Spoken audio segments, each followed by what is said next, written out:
It's Talk Funny, a podcast by Mark Bailey and comics from all over. We ended up in Japan because it's just our 19th nervous breakdown. The Talk Funny podcast from Nagoyaradio.com and Nagoyacomedy. Here's Mark Bailey. And we're back with another episode of Talk Funny, brought to you by Nagoyacomedy.com and Nagoyaradio.com. Check us out with comments. Give us comments if you like. AskPortJapan at Yahoo.com. Check out our page, Nagoyacomedy.com, and Nagoya Comedy Facebook page. We're here today with Mike Miller. He's sitting in today. He's been doing a lot of sitting today. We're here also with... I don't know what that means, Mark. Joe Magic Man. He's a magic man. So, before I forget... I love that too. We were doing stories, my hospital story, which I hope I don't have any other stories about that ever in my life, because it's really hard. It's a lot like prison. It's almost like being in a mental ward when you're in a hospital. You know, they put the gate on the outside. How'd you know about that, Mark? And so you'll have to listen to an earlier podcast to figure out what we're talking about. But one of the things I said, that you shouldn't say in an ambulance when they're trying to assess what's wrong with you. Like, you know that your stomach hurts and that you're bleeding, but they don't know what's the matter with you. So they're listening carefully to what you say. And they're like, so how are you feeling? Are you comfortable? I'm like, well, I make a pretty good living, but I mean, I could do better. And they're like, so one of the things I said that I shouldn't say, this is on an earlier podcast, and they said, don't worry because your wife's going to ride with you. So I looked up and I said, that's not my wife, And then they go, what? And they slowed down. And, I'm kidding. It's my wife. I wish it wasn't, but it was. I watched Goodfellas too much. So Goodfellas, the part they said, we're going to give you a pill now because you're in pain and it might help, they said your blood pressure is really dangerously low. So we're going to give you a pill. So I popped a pill in the ambulance, drink some water. And as Henry Hill says, now take me to jail. So I said,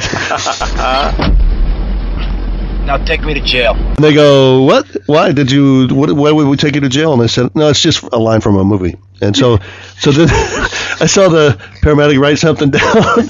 They said, we're going to go in the other emergency entrance. The other emergency entrance, the one on the 5th floor. The one that has a locking door behind. The one with the straight jackets, And one of the straight jackets, And he said, we're taking you to the hospital because you lost a lot of blood. And I said, I know. See, what I probably didn't mention is I fainted. I actually passed out. And my wife was shocked. And then she realized that she didn't get me to sign the life insurance policy. So now I got to get him. I got to get to the hospital. All right. So that's what happened on the day. I couldn't call in sick that day. I felt horrible. I didn't know what the problem was. I was bleeding from one end and not from the mouth yet. And then I'm telling my wife, and Joe, you probably know this, and Steve can identify. Don't ever tell your wife, I'm not feeling so well. You're not feeling so well. Well, how do you think I feel? I'm feeling kind of tired. You're feeling tired. I did the laundry. Laundry's overrated. Laundry you shouldn't be that exhausted just by doing laundry. I did it when I was a bachelor. I was never tired, But so I said, seriously, I really don't feel well. Something's weird. And I said, by the way, I'm crapping blood. So she goes, you're crapping blood? What do you think it was like having two of your children? Oh. Saying, okay, all right, I could just die. And you go, you think you're dead? You're not even listening. Are you listening? No, because I'm dead. Are you listening? You think you're dead? I'm dead. I'm more dead than you are. But I'm 54. You think you're 54? It's like your granddad. You think you don't know anything about work. Let's just hope you both don't go to the same place afterwards, because that would be, even if it was heaven, I don't think it would be heaven. If I never have to meet my wife again, I'll go to the middle ward. So that was the day I had to teach at a school, and I had to give a test, so I couldn't cancel. I didn't feel well, and I was dizzy. And I thought, I didn't know what a heart attack felt like, and I thought, maybe I'm having a heart attack. And as you know, older guys, as you get in your late 40s, 50s, it's common knowledge that you should take some kind of baby bear aspirin, keep it with you. And if you feel chest pain or arm pain, or you feel like you're losing capacity, and so I popped the aspirin, right? And so because I thought maybe I have a heart attack, I don't know. I don't know, with stroke, I don't know what I'm having. I don't know. I've never had an ulcer before.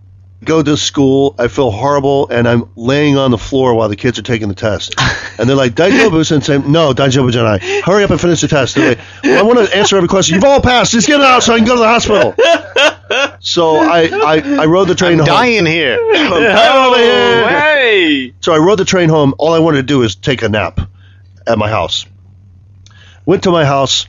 My wife's there, and she's like, you're home early. I'm like, I told you I wasn't feeling well. What part of that sentence you don't understand, And then I vomited blood into the toilet.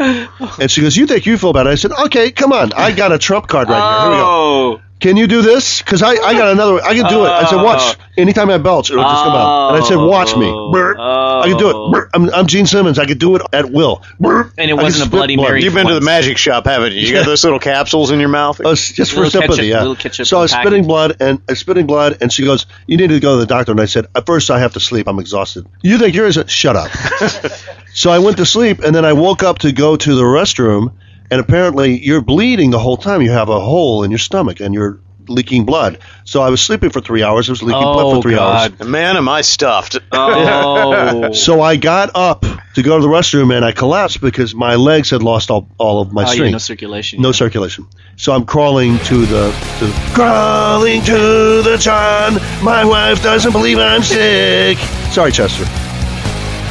You fell and you couldn't get up. I crawled to the toilet, and then I tried to stand up, and then that's when I passed out.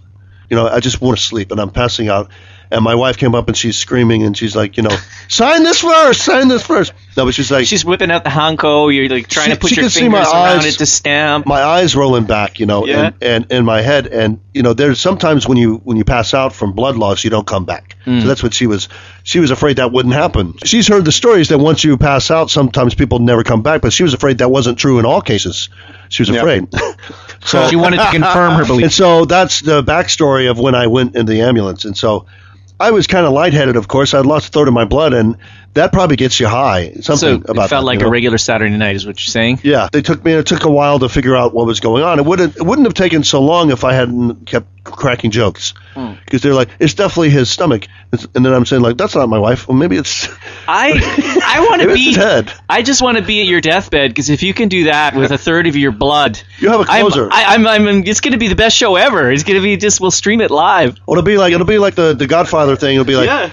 live. Breaking up the empire. It's like, and to Mike, I give you my 3 closers. And to Steve, I give you my goofy story.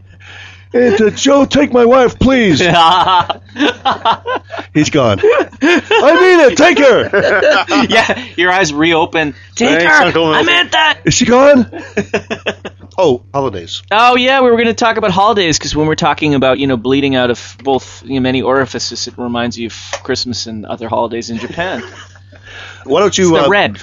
Do you have any how are holidays different for you here in Japan? Especially, as I've mentioned with Tim and Steve before, if you're married to a Japanese girl, that's the comedy lottery right there. You just punchlines, you never at a loss of punchlines. And holidays in Japan, that's just more comedy fodder. What do you think? Basically, Western holidays, the way they're celebrated in Japan, like Christmas Eve is Valentine's Day in Japan. In the States, usually Christmas Eve, and I'm a Jew, so I know what I'm talking about. Listen to what I tell you about Christmas Eve. But the best Chinese place to go. It's about some guys in a barn somewhere, and there's this little guy. So that's the one Jew you like? Do you like this one Jew? This one guy? This one Jew that was born? You like him? We like him. We don't like the rest of them. The rest of them. It's the rest of them that bad. Okay, so for example, Christmas Eve and Valentine's Day in Japan is celebrated for lovers generally, and families. It's more so with New Year's Eve, right? New Year's, it's more of a family thing. And it's the reverse in the U.S. usually. Christmas Eve is kind of also Hanukkah, but Christmas Eve is generally for families. You might have your boyfriend or girlfriend there with the family, but you don't go to a love hotel. Well, it's usually Christmas Day. That's the other thing that Japan kind of messes up is that Christmas Eve is date night for everybody, but 6 a.m. Christmas Day they take the Christmas tree at the stores. 9 a.m. But in Canada, it's like Christmas Day is the big day, and I think in the U.S. as well. It's most. I think there's some places in Europe where Christmas Eve they give out the presents, but for me it was always Christmas Day. I try to replicate a lot of that with my family at home. We're baking a bird in the oven and opening presents, and we've got the stocking stuffed and everything. This year I made fudge. And Mike just made some fudge today at the studio. And I don't want his recipe. No. I'll stick with the one my grandmother left. It's not approved by the Department of Health, but if Gary was, it can help you though if you have intestinal issues. I've heard. Bird means something different in Britain. So if Gary was here, he'd say, "You put a bird in the oven. What's the name, mate?" Sharia.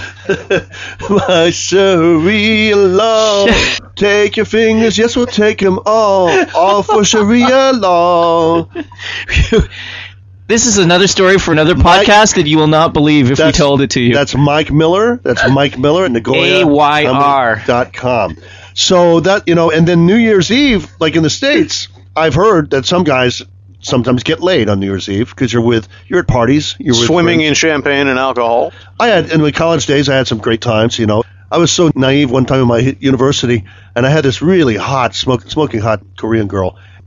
We're driving, and did he put her out? And we're driving, and she goes, I don't remember where I live. And I said, well, I can get the phone book. And shut up. The devil on my shoulder is going, you know what she wants. And she's like, no, seriously, I don't know where I live. And I said, it's not a problem. I mean, you tell me the area, and I can take you back. And she's like, no, I really don't know where I live, so just go to your place. I'm like, it's really not a problem. My place is kind of dirty. She goes, I don't mind. I'm like, devil's on my shoulder. Like, what are you, deaf? Kiss the girl, like from the Little Mermaid. Said, kiss the girl, kiss her now, kiss the girl, but it didn't start with K. So you said, kiss the girl. Do you want to come back to my house and see my kimchi?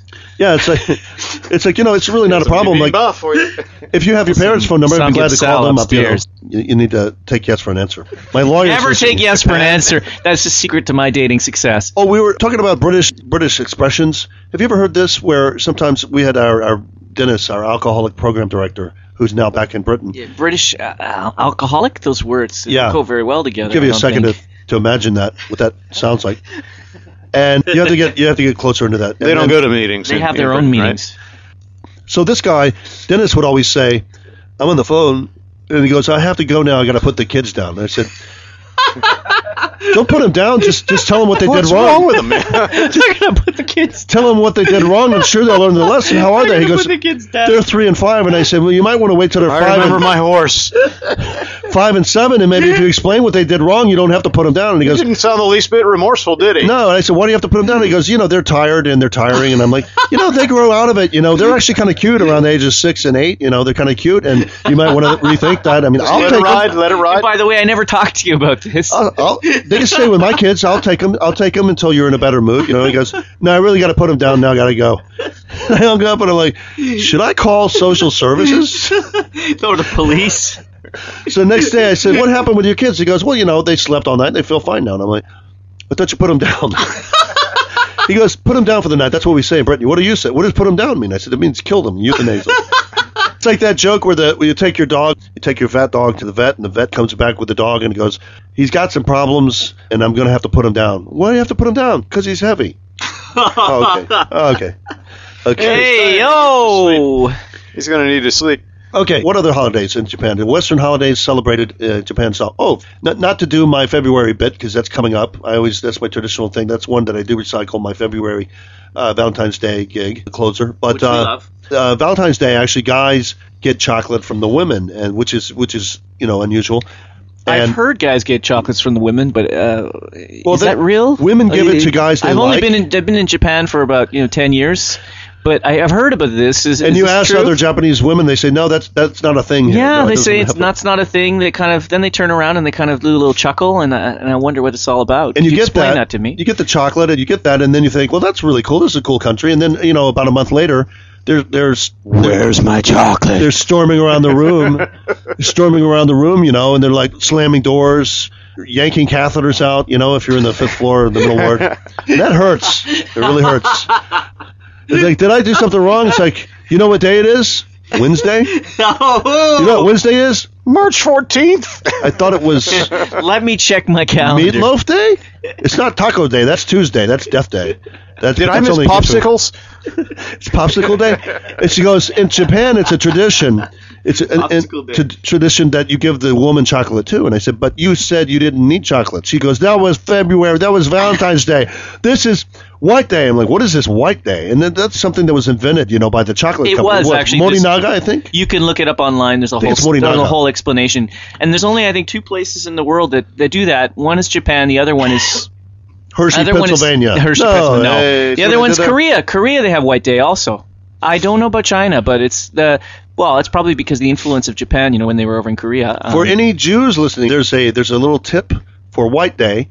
White Day chocolate is, by the way, twice as expensive as Valentine's Day chocolate is for the same. And I didn't weigh it. Well, only once, but I did weigh it.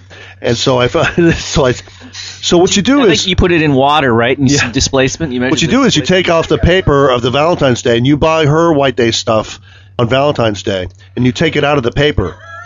And then, because White Day, they don't generally wrap it anyway. But if you bring her the Valentine's Day, it says Valentine's Day on the paper, so you take that off, right? And then you give her the chocolate, and she kind of look at it. But you give her, kind of look at it, it's like, this expired February 28th, actually. This is your White Day present for me? Yeah, you got a problem with that? I mean, I'll eat it if you don't like it. Well, that's when you said that's also when my love for you expired, but that's another story for another time. I think it's just